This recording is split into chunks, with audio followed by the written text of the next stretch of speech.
After the catastrophe, nations were dispersed. Knowledge, languages, and traditions were divided. Everything progressed in polarity and division. The Dark Age also saw the beginning of the cycle of descent into an ever-increasing division of individuality and of separateness. For the first time, the Dark Brotherhood made its appearance. Until then, all knowledge had been common to all. There had been no knowledgeable elite, neither was the mass of people kept ignorant. There were no rulers, no people being ruled, and no governments or bureaucracies. Most spiritual guides of the outer world, along with the worldly leaders, fell under the influence of polarity. The now self-appointed leaders had their own city-states, and because of the knowledge they kept to themselves, they were worshipped more and more, and were paid duties. The Brotherhood of Atlantis ensured that knowledge was divided into two parts. On the one hand, the exoteric knowledge accessible to all. On the other hand, the esoteric secrets only accessible to the initiated members of the Brotherhood. The saying, "knowledge is power," dates from that time. When knowledge the ordinary people, the spiritual decline yielded darkness. Power struggles and dissension arose among the leaders of the Brotherhood, who, afraid of losing their power, used science to develop weapons, because verbal agreement was no longer possible. At first, weapons were developed for defense and later used for aggression. Governments began to spy on each other, and the first secret service agencies were founded to forestall opponents. This tradition is alive today. The secret services not only serve government leaders, but also the powers of corruption. Thus Atlantis, after many declining cycles, finally reached its downfall. At the peak of one of these quarrels for absolute power, the ultimate weapon, a gravitation bomb, was produced in order to destroy the cities of the now fighting elite priests. The Indian national epic, the Mahabharata, is widely known.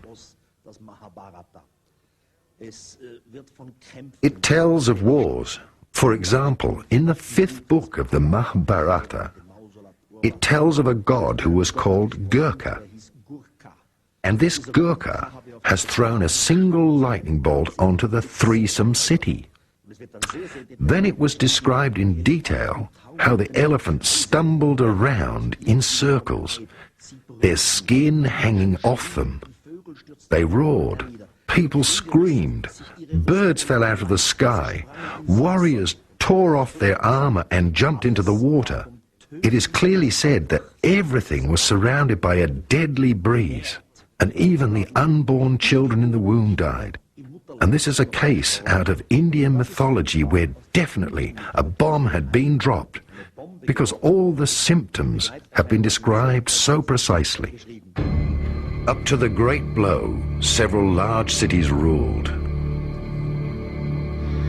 One of them was Urd on the plain of the Taklamakan Desert between Tibet and China. Poseidon, the metropolis, now lie on the bottom of the ocean. The golden cities on the banks of Lake Titicaca, the Empire of Tula in the far north, as well as many other mysterious and lost cities, which we now know from our legends date from this time. Within 30,000 years, these cities waged destruction on each other until the final atomic war. At that time, the original sound, Urton, was created, and the gravitational web of the magnetic pole of the Earth was suddenly dislocated. A pole shift followed, the continental plates were torn apart, and floods washed most cities of this high civilization away. Da gibt es eine sehr, sehr brisante Geschichte, die eigentlich niemand kennt. There is a story that nobody really knows. As everyone knows, uranium has a specific nuclear value, uranium-214 to 235. which is needed, for example, for bombs and nuclear power stations. And this uranium must always be kept within a certain limit of radiation.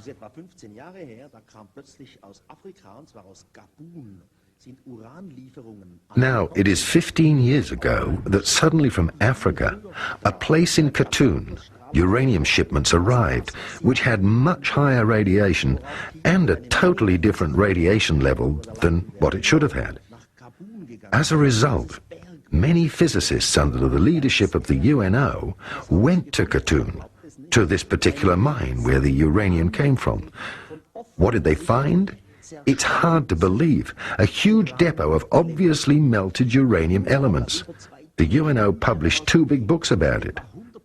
Approximately 100 scientists are involved. They're arguing, how is it possible? In a natural way, the melting of the nucleus is impossible, but still it happened. Officially now it is kept secret. For me, this is rather a clue that a long time ago, perhaps 50 to 100,000 years ago, someone did work with uranium, used it, melted it, and created a depot. Das wiederum kann nur eine höhere Kultur sein. Unsere steinzeitlichen Vorfahren kommen dafür nicht in Frage. One part of the secret knowledge of Atlantis was brought to Egypt, another part to Tibet and India. The first pharaohs were the direct descendants of the Atlanteans. Their secret initiation texts were passed on to the Egyptian royal dynasties. Not surprisingly, Atlantis' high technology led to the building of the pyramids and the Ark of the Covenant. Part of the Brotherhood of Atlantis and its traditions survived in Egypt. The Hermetic mystical knowledge directly emerged from this tradition. Ancient secret drawings and archives from Atlantis were used. Akhenaten, Hermes, Trismegistus, Abraham, Pythagoras, all retained their secret. The Brotherhood of the Snake. Wzorem do tworzenia perfekcyjnego człowieka I perfekcyjnie funkcjonującej planety. The symbols of the original pattern to create the ideal human and the perfectly functioning planet is represented by the sign of the Egyptian life key, the Ankhs. All forms of existence, as well as planets in space, arise with this pattern. The components of the pattern are represented by the colour chart. And what is the connection between the colour chart and the Ankh cross? One can imagine that the right arm of the key creates the material, which means the physical body of the human. This substance and its complete condition is built of 7 colours on the colour chart. The program, which is the soul, in its turn, is created from 5 different colours, so that the physical can be complete. This is the soul body, in which there are 5 ultra-minds, the anti-material chakras. These symbolise the left arm of the key. Podtrzymujące ramię, obydwa te ramiona wagi, są zerem, ale są zerem pełnym, jest to zero pełne życia. The lower section, which supports the 2 arms, is the zero zone. It is also called spirit or monad, the univalent element. Here the colours that create the matter, as well as the antimatter, are united.